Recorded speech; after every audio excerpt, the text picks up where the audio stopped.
maybe give us an idea of how this could happen in the United States. There have been experiments that prove that both acoustic and waves, directed waves in the ultrasound, primarily the ultrasound band, but also electromagnetic directed energy, especially pulsed nanosecond energy beams in the millimeter band through something called the Frey effect, which converts electromagnetic energy into an acoustic band wave that can be within or without or outside of the audible band. In ordinary sound perception, sound that goes into the ear canal gets amplified by the small bones in the middle ear and then gets to the inner ear where the cochlea resides, and in the cochlea is converted to electrical impulse. But in the case of a microwave auditory effect, the source is electromagnetic. So if you expose the biological tissue to a pulse of microwave energy, the tissue expands and induces a vibration. This is being used for mind control. They figured out how to biocode these microwaves so that it can attack specific individuals. They basically analyze your DNA and they then use supercomputers to encode the signals. It's not just a very disturbing high-pitched noise, but there might even be voices or a message, a continual message that people have been victimized by. The use of gene editing techniques, probably most notable today, the use of CRISPR, Cas9, gene editing, gene scissoring techniques to be able to modify the genetics and genomics that contribute to the way our brain is structured to allow real-time access to read from the living brain and write into the living brain remotely, through the cloud, through the web. Microwaves are invisible weapons. They're direct energy weapons. Microwave weapons are direct energy weapons, and that is what they are using on people that speak out. Okay?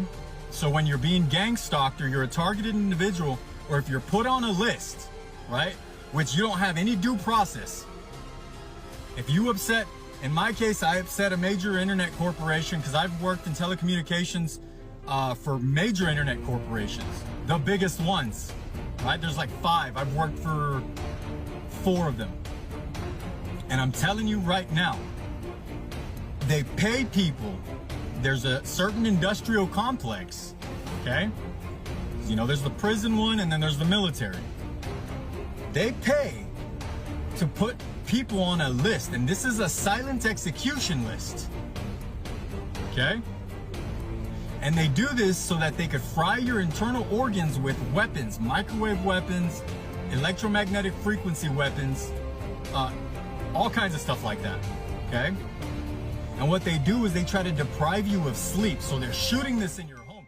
If you're having muscle spasms, anxiety, headaches, skin rashes, it's because there's too much EMF going on in your home, whether it's the Wi-Fi router or if you're on one of these lists. And I'm telling you right now, there's a lot of us on this list.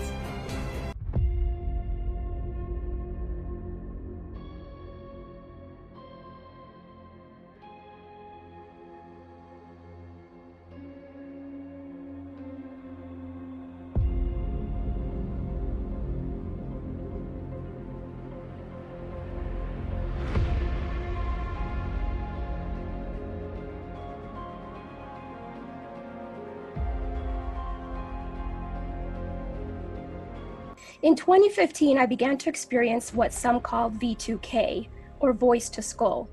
This involves the projection of voices, noises, and music directly into my mind to communicate with me in real time and at the speed of thought. And it also includes the manipulation of thoughts, emotions, and perceptions in the person's mind. These voices are vulgar, violent, cruel, and constantly threatening and using profanities that I never use. They repeat certain phrases excessively, as I learned that repetition is a form of torture in and of itself. They frequently threaten to give me cancer, a stroke, or other medical emergency. They frequently threaten to do more extreme torture, etc. The voices also frequently tell me to commit suicide, something that is simply out of the question for me. Just the threatening alone is done at extreme levels and is its own form of torture. They coordinate the voices and thought manipulation with the physical torture, so that everything is highly synchronized in real time. So, Len, when you went to West Virginia and you went to this place that had no connection to any cell towers, there was no phone signal anywhere, and you had this attack, what specifically happened to you? Like, what can you walk me through how these attacks, like how they affect you, what happens, how long they last, etc.? Just like I said before, it starts very suddenly. It's vibration. It's high pressure in the head, and your whole body vibrates. Deafening sound. You get disoriented. Your whole body vibrates. Can you describe the sound that you hear? Is it like someone in the cartoons hitting a pot around your head? It's like high pitch electronic tinnitus. Okay. Yeah, like tinnitus. Yeah, tinnitus. But suddenly on, suddenly off. Suddenly on, suddenly off. Yeah. And it just grabs you, and you also hear voices. Yeah. The voices, V2K is a part of it. In Havana syndrome, I sent you that clip. The very first reporting by CNN, they said that people hear noises and voices. Mm-hmm. And after that, there was it was not part of any reporting. But the very first report on CNN contained that information. So people think that hearing voices is a sign of psychiatric disorder, right. But it just takes a little bit of education to understand this Frey effect, this microwave hearing has been around for a long time, has been known, and voice modulation has been demonstrated in the 70s. This is why it becomes so important to understand the novelty and the viability of neuroscience is being leveraged as weapons. We then have the use of nanoparticulate agents, aerosolizable nanomaterials that can be breathed in and disrupt blood flow or neurological network activity, that can be used as an in-close weapon, or perhaps that can be used as a more broad weapon of disruption and or destruction. We also have the capability to utilize nanomaterials to get electrodes into a head and to create a vast array of viable sensors and transmitters. This is DARPA's N-cubed program, next generation non-invasive neuromodulation, utilizing these techniques and technologies to create vast arrays of implantable electrodes that need not be put into the brain surgically, that are then able to read from the brain and write into the brain remotely in real time. And there is a rapid pace. Prizes are big, economically, in terms of power as well. But there are risks and hazards. Yeah, there are conventions that are out there, but the question then arises, are these conventions not just necessary, but are they sufficient? These international signatory treaties have suggested that no, they're not. They're really not keeping their finger on the pulse of the rapid development of brain sciences, not only within the United States and its allied nations, but internationally.